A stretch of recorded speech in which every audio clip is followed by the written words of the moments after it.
Nakataas pa rin ang tropical cyclone wind signal number 4 sa ilang lugar sa Northern Luzon dahil sa bagyong Marce. At kabilang dyan ang Ilocos Norte at mainland Cagayan na lubhang hinagupit ng bagyo.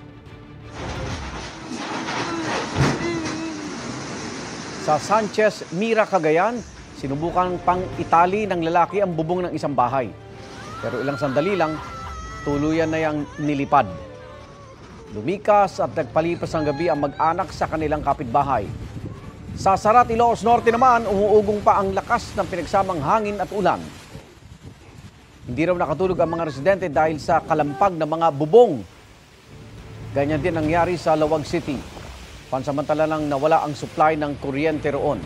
Nabasag naman ang salamin sa bintana ng isang bahay sa bayan ng Pagudpod dahil sa lakas ng hangin. Halos matanggal din ang frame na kinapitan nito.